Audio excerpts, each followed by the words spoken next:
All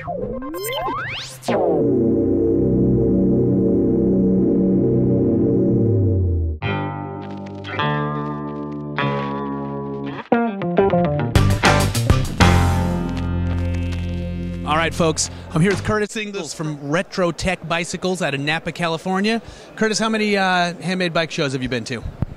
This makes 6. This makes number 6. You've been almost to all of them. You missed 2 of them. Oh, wait, so number 7. Number 7, you I've missed been to 1. all but 1. Fantastic. So. What have you seen so far different in Sacramento? I only had to drive an hour. That's kind of good living. Yeah. Didn't need to plane or anything. Just nice, easy shuttle up here. Yeah. It's the only reason why we got to, bring a big wall and actually do a larger booth and put a little more time into the whole presentation of the bikes. Awesome. Well, the booth looks fantastic. This is your 20th year making bikes? Retrotec's 20th year, and I've been with them for 19. So I've been building for 19, but the company's been around for 20. Okay. And tell us what's new about Retrotec this year. There's only been a few things we did new this year. We incorporated a few different things. One on the road bike, we used the D11 head tube that Dario Pegoretti is doing, and that also uses a Chris King headset.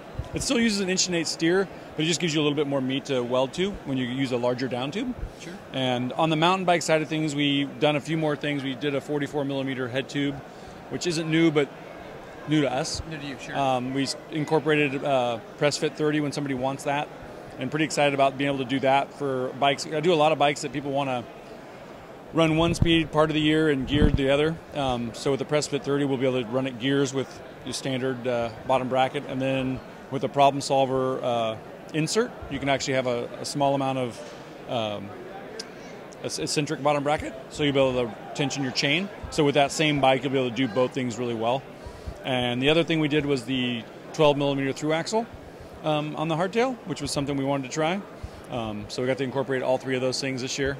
So sweet. And the shapes on your bikes are absolutely gorgeous. Are you guys doing all the bending and everything yourself? We do. Right on. And how about materials? What's your material of choice? So primarily True Temper.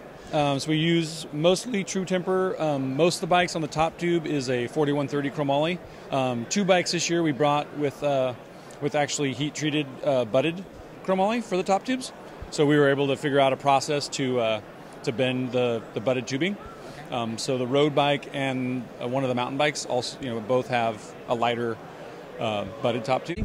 All right, Curtis, so we got a pretty exclusive and unique rear brake system here. Tell us all about that. So a few years ago we showed a Retrotec with the brake on the top of the chainstays, and it worked, and the people that I built those for, it worked really well, but it was a really tight fit to get all the different things to work. So we've been working on finding a brake that we could mount underneath, and we finally found a brake that would work underneath there. And what that allows us to do is just keep the whole top of the bike really clean. Keeps you mount it down low, you really don't notice it, and they're just a super fun bike to just make. Following one of these bikes is just so pretty to see the curves of the back end and not to have the brake kind of breaking up those lines. So it was something we were finally able to incorporate into the road bikes. One of the things we can offer now.